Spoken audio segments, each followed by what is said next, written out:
Bonjour et bienvenue pour ce nouveau vlog. Aujourd'hui, je vais te parler du sujet sans doute le moins sexy de l'année, la colopathie fonctionnelle. Tu voudrais comprendre qu'est-ce que c'est et surtout comment vivre avec au quotidien parce que tu en souffres, parce que tu as une suspicion ou parce qu'une personne de ton entourage le subit. Et bien aujourd'hui, je vais te partager mon propre témoignage. Alors, c'est un dysfonctionnement avec lequel je vis depuis janvier 2011 et ça a vraiment été un enfer au quotidien jusqu'à il y a 2 ans. Ce n'est absolument pas considéré comme une maladie puisqu'il n'y a absolument rien de visible. Donc souvent ça donne lieu à une véritable incompréhension médicale, on a l'impression d'être complètement fou parce qu'on peut avoir des symptômes très variés d'une personne à l'autre qui souffre de cette problématique et les médecins ne sont pas forcément toujours compréhensifs puisqu'on parle du microbiote et ça c'est quand même relativement récent en termes de médecine, donc des professionnels de l'intestin ou des médecins généralistes qui sont là depuis beaucoup plus longtemps ne sont pas forcément formés sur le sujet ou même s'y intéressent. Ce trouble il peut apparaître d'un seul coup ou être lié à une autre maladie qui va le provoquer. C'est pourquoi on va aussi écarter certaines causes pour justement le diagnostiquer. Il faut savoir qu'à ce jour, il n'y a aucun traitement et il faut donc apprendre à vivre avec sur ces petits soucis du quotidien qui prennent une ampleur faramineuse, savoir comment justement agir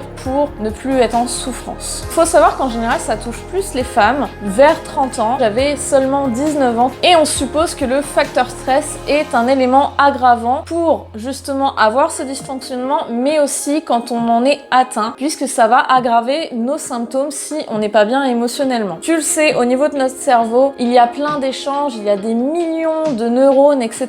Et bien sache qu'au niveau de notre intestin, il y a aussi des milliers de communications chaque seconde. Donc il est important d'en prendre soin, que tu sois atteint de colopathie ou non. Donc on va pas tous avoir les symptômes déjà, et on va avoir un type A, B ou C. Donc tout simplement des personnes qui vont avoir plutôt des diarrhées, plutôt de la constipation ou mixte. Donc l'un ou l'autre. Perso, moi je suis le dernier. Au début pour moi c'était plusieurs semaines à plusieurs mois de suite. Après plusieurs années, c'est carrément devenu permanent. Donc tous les jours, 24 heures sur 24, j'ai eu tous les symptômes que je vais t'énumérer maintenant. Certains vont avoir quelques symptômes, d'autres plus. Voilà, c'est très différent et c'est pour ça qu'on peut pas agir de la même manière pour tous. Et que c'est aussi difficile de cibler cela, sachant que c'est, comme je l'ai dit, pas du tout reconnu. Alors que de plus en plus de personnes en sont touchées. Faut savoir qu'au niveau de la digestion, on a ce qu'on appelle les mouvements péristaltiques. Ton estomac et ton intestin se contractent pour digérer les aliments. En soi, pour toi, si tu n'es pas atteint, tu vas rien sentir. Mais pour quelqu'un comme moi, n'importe quelle digestion devient un véritable cauchemar. C'est extrêmement douloureux. Chaque mouvement est ressenti et c'est une douleur plus ou moins forte. On peut avoir des ballonnements et même des flatulences incontrôlées. On peut avoir des nausées, des vomissements, phase de perte de mémoire, un petit peu dans le flou, des palpitations. On peut aller jusqu'à l'anorexie. J'ai beaucoup de mal encore aujourd'hui à m'alimenter parce que je n'ai pas la sensation de faim. Ça m'arrive très rarement. Je peux ne pas manger du tout de la journée, voire un repas par jour, ça pourrait me suffire. Ce qu'on appelle une satiété plutôt précoce, c'est-à-dire que le peu qu'on va manger, on va tout de suite avoir un trop plein, puisque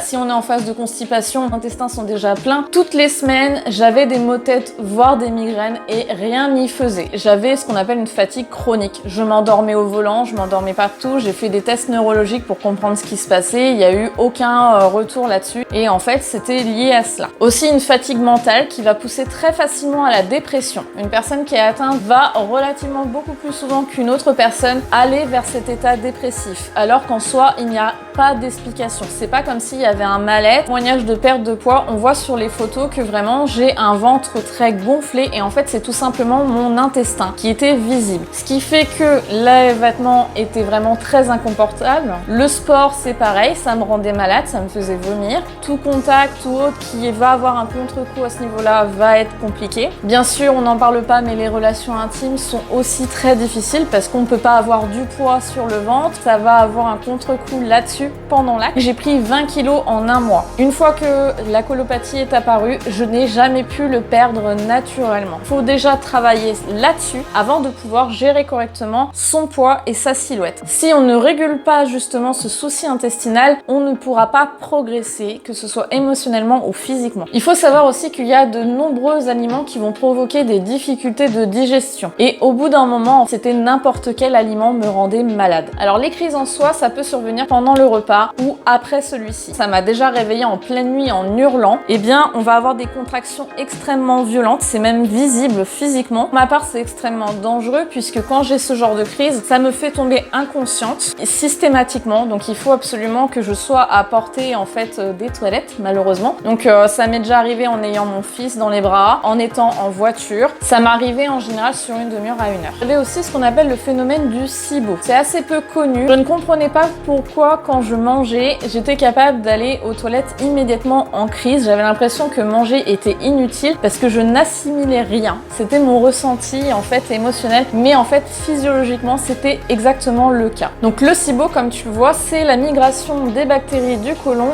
vers l'intestin grêle, où elles n'ont absolument rien à faire. Et donc si elles se déplacent, elles vont fermenter les aliments au mauvais endroit. On va avoir une malabsorption justement des différents nutriments dont le corps a besoin et qui sont essentiels. On va avoir un inconfort encore plus ou moins important, des flatulences et des ballonnements pour pas changer, mais aussi des dommages sur la paroi intestinale. Je parle au passé parce que depuis 2 ans, j'arrive à vivre avec pleinement, sans pour autant que cela vienne me gâcher mon quotidien comme c'était le cas avant. Personnellement, je ne suis pas intolérante ni allergique. Forcément, là-dessus, ça m'a facilité les choses. Ce sera moins évident pour des personnes qui ont ce cas-là. Elles vont devoir être un peu plus strictes au niveau alimentaire. Mais déjà, la base, c'est forcément d'avoir une bonne hygiène de vie. Que ce soit au niveau émotionnel, en faisant du développement personnel, puisqu'il faut que tu sois bien dans ta tête, mais aussi au niveau physique. Donc, en travaillant, comme on va le voir, au niveau nutritionnel, mais aussi en faisant du sport dès que les choses vont mieux. Dans le cas d'une colopathie, très souvent, on va prescrire à fond les ballons une tonne de médicaments. Que ce soit les laxatifs pour les personnes constipées, ça peut vraiment détruire au niveau de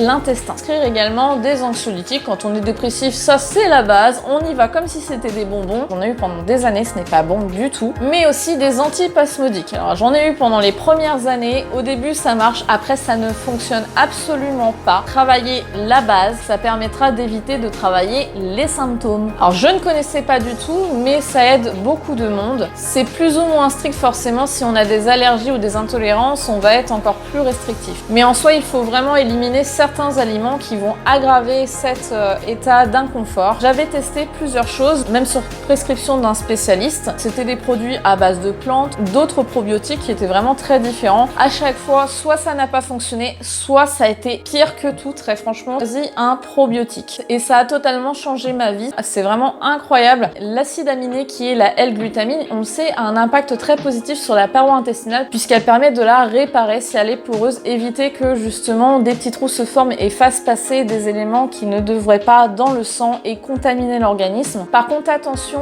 tous les probiotiques ne se valent pas sur le sujet. Ça fait 2 ans que je le prends, donc au début je le prenais tous les jours, maintenant je le prends plusieurs fois par semaine, juste une petite capsule comme ça. C'est une petite poudre blanche. Quand je le prends le soir, eh bien ça me permet de soigner mon intestin. Depuis que j'en prends, très franchement, en 4 jours, j'ai arrêté d'avoir des crises alors que j'en avais tous les jours. C'était vraiment très violent, c'était invivable. J'avais beaucoup de difficultés à travailler. Je ne mangeais plus du tout quand j'avais des rendez-vous. Si j'avais le petit à l'époque, il avait quelques mois avant que je commence à en prendre. Je devais demander à quelqu'un en urgence de venir s'en occuper pour moi. Donc ma mère à l'époque étant ma voisine, c'était pratique, mais c'était pas vivable. Le petit comprenait pas, il était très en stress et c'était très compliqué. Et vraiment grâce à cela, mon SIBO s'est aussi régulé. J'ai vraiment plus ce problème d'assimilation. Je peux manger vraiment de tout. J'ai découvert les épices asiatiques, etc. Et franchement, j'adore, c'est une vraie découverte. Je ne suis pas du tout le régime FODMAP. Je sais quels aliments sont pas bons pour moi. C'est vrai que j'esquive le lait de vache en général. Je vais plutôt sur du chèvre ou du brebis pour mes yaourts et fromages exclusivement.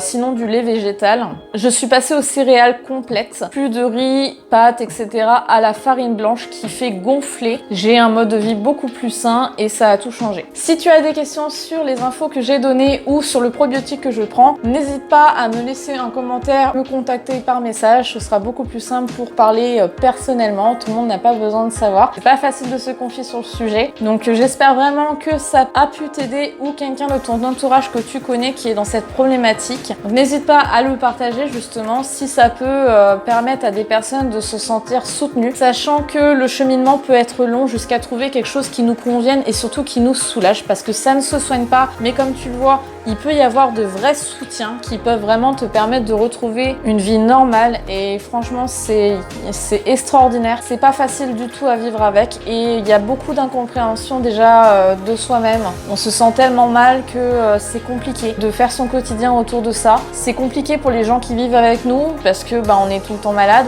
Ça complique sortir entre amis et quand je sortais souvent on était obligé de rentrer parce que je me sentais pas bien. Merci beaucoup d'avoir regardé et on se retrouve bientôt pour un nouveau vlog. Je te souhaite une belle journée et à très vite.